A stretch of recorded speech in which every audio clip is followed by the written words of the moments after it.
ಅತ್ಯಾಚಾರದ ಆರೋಪಿ ಪ್ರಜ್ವಲ್ ಅವರು ವಿಮಾನವನ್ನ ಏರಿರೋದು ಮತ್ತೊಂದು ಬಿಗ್ ಕನ್ಫರ್ಮೇಶನ್ ಸಿಗ್ತಾ ಇದೆ. ಕಾರಣ ಎಸ್ಐಟಿ ಅಧಿಕಾರಿಗಳ ಕೈ ಸೇರಿದೆ ಆನ್ ಬೋರ್ಡ್ ಪ್ಯಾಸೆಂಜರ್ಸ್ ನ ಲಿಸ್ಟ್. ಮ್ಯೂನಿಕ್ ಇಮಿಗ್ರೇಷನ್ ವಿಭಾಗದಿಂದ ಸ್ಥಳೀಯ ಅಧಿಕಾರಿಗಳಿಗೆ ಈ ಕುರಿತು ಮಾಹಿತಿ ಇದೆ. ಅಂದ್ರೆ ಈ ಫ್ಲೈಟ್ ನಲ್ಲಿ ಯಾರೆಲ್ಲ ಕೂತಿದ್ದಾರೆ, ಬಿಸಿನೆಸ್ ಕ್ಲಾಸ್ ನ ಪ್ಯಾಸೆಂಜರ್ ಲಿಸ್ಟ್ ಹೀಗಿದೆ, ಇವರು ಹತ್ತಿರೋದು ಹೌದು, ಕನ್ಫರ್ಮ್ ಆಗಿದೆ, ಫಿಸಿಕಲ್ ಅಪಿಯರೆನ್ಸ್ ಇದೆ ಅನ್ನುವಂತಹ ಇನ್ಫಾರ್ಮೇಶನ್ ಮ್ಯೂನಿಕ್ ಇಮಿಗ್ರೇಷನ್ ಅಧಿಕಾರಿಗಳಿಂದ ಇಲ್ಲಿನ ಇಮಿಗ್ರೇಷನ್ ಅಧಿಕಾರಿಗಳಿಗೆ ಮಾಹಿತಿ ಸಿಕ್ಕಿದೆ. ಸೊ ಅವ್ರ ಥ್ರೂ ಎಸ್ಐಟಿ ಅಧಿಕಾರಿಗಳಿಗೆ ಮತ್ತೊಂದು ಲೆವೆಲ್ ಆಫ್ ಕನ್ಫರ್ಮೇಶನ್ ಕೂಡ ಆಗ್ತಾ ಇದೆ.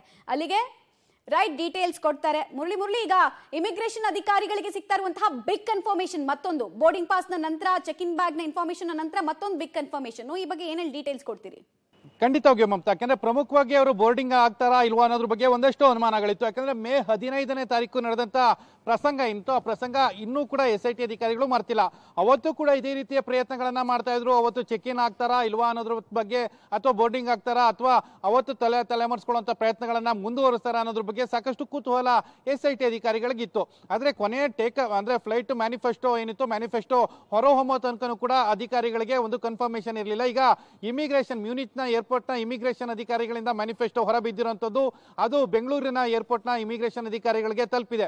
ಅಂದ್ರೆ ಈ ಫ್ಲೈಟ್ ನಲ್ಲಿ ಇಂತಿಷ್ಟು ಜನ ಪ್ರಯಾಣವನ್ನು ಮಾಡ್ತಾ ಇದ್ದಾರೆ, ಪ್ರಯಾಣಿಕರ ಲೀಸ್ಟ್, ಪ್ರಯಾಣಿಕರ ಪ್ಯಾಸೆಂಜರ್ ಲೀಸ್ಟ್ ಅಂತೂ ಮತ್ತು ಅವರ ಪಾಸ್ಪೋರ್ಟ್ ಡೀಟೇಲ್ಸ್ ಗಳೇನಿರುತ್ತೆ ಆ ಡೀಟೇಲ್ಸ್ ಗಳನ್ನೆಲ್ಲ ಕೂಡ ಈಗ ಬೆಂಗಳೂರಿನ ಏರ್ಪೋರ್ಟ್ ನ ಇಮಿಗ್ರೇಷನ್ ಅಧಿಕಾರಿಗಳಿಗೆ ರವಾನೆ ಮಾಡಿದ್ದಾರೆ. ರವಾನೆ ಮಾಡಿದ ಬಳಿಕ ಈಗ ಒಂದು ಕನ್ಫರ್ಮ್ ಆಗಿರುವಂತದ್ದು, ಲುಫ್ತಾನ್ಸಾ ಏರ್ಲೈನ್ಸ್ ನ ಮೂಲಕ ಈಗ ಪ್ರಜ್ವಲ್ ರೇವಣ್ಣ ಭಾರತಕ್ಕೆ ಬರ್ತಾ ಇದ್ದಾರೆ, ಬೆಂಗಳೂರು ಕಡೆ ಮುಖ ಮಾಡಿದ್ದಾರೆ. ಕನ್ಫರ್ಮ್ ಆಗಿ ಅವರು 12:30ಕ್ಕೆ ಬಂದು ಲ್ಯಾಂಡ್ ಆಗ್ತಾರೆ ಅನ್ನೋದ್ರ ಬಗ್ಗೆ ಕೂಡ ಕನ್ಫರ್ಮೇಶನ್ ಆಗಿರುವಂತದ್ದು.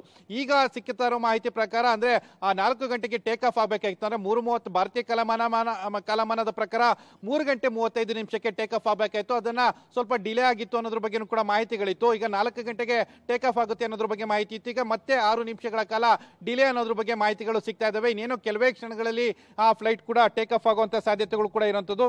ಅದರ ಬಗ್ಗೆ ಸಂಪೂರ್ಣವಾಗಿ ಮಾಹಿತಿಗಳು ಕೂಡ ಬರ್ತಾ ಇದೆ. ಇನ್ನು 6 ನಿಮಿಷಗಳ ಕಾಲ ಡಿಲೇ ಅನ್ನೋದನ್ನ ಈಗ ತೋರಿಸ್ತಾ ಇರುವಂತದ್ದು. ಮಮತಾ, ಸದ್ಯಕ್ಕೆ ಇಮಿಗ್ರೇಷನ್ ಪ್ರಾಸೆಸ್ ಅನ್ನ ಮುಗಿಸಿದ್ದಾರೆ ಕಳಂಕಿತ ಸಂಸದ ಪ್ರಜ್ವಲ್.